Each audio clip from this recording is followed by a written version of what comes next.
One of the most common aspects of the golf swing that golfers mess up is the transition from the backswing to the downswing. What golfers don't understand is that they think that if they swing really fast and hard from the top, by the time they get to impact, they'll have a lot of speed. But the exact opposite is actually usually true. Learning the sequence of the transition and the sequence of the downswing and the technique of impact, the proper positions, is really 99% of the golf swing. If you can sequence everything correctly and get into the proper impact alignments, you can play great golf, hit the ball a long ways with no effort, and enjoy the game for the rest of your life. If you don't take the time to learn to sequence everything correctly, you will struggle forever, you will flip the ball, you will hit it very high and weak, you'll scoop it, you'll never take a divot, you'll never compress the ball. And that's really one of the most enjoyable parts of the game of golf, if we're honest. I'm a decent putter. I don't love putting, don't really love chipping, okay at all of those things, but I love the feeling of a compressed golf ball.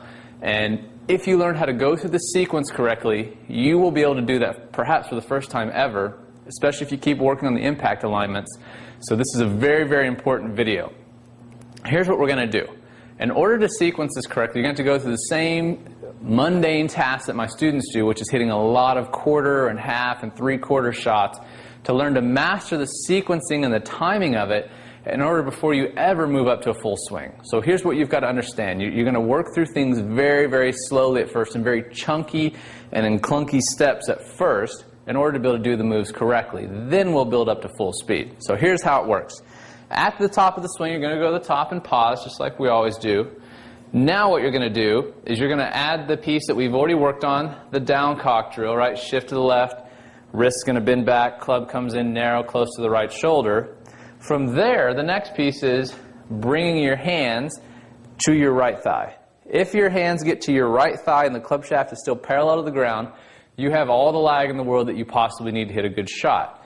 If you get down to your right thigh and the club is like this and you've lost the angle between your right wrist and the club shaft is no longer parallel to the ground, or it's parallel to the ground out here as you start down, you're in trouble.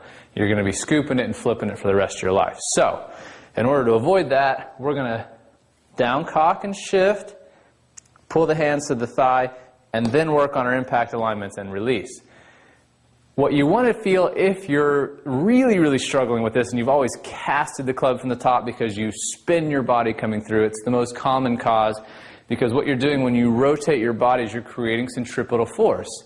And because of that, there's going to be an opposite and equal effect on the other side, which is going to be centrifugal force. And that means if you spin your body fast, the club's going to want to be thrown out. By the time you get to impact, you're scooping and flipping.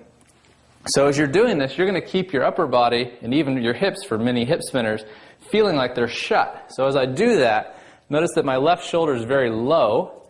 It's not working up and out like this. My left shoulder is low. I've got a lot of lag, and then I can release the club. What you're going to feel if you really struggle with maintaining lag is that you're going to forget about the right thigh, and you're going to think about getting the back of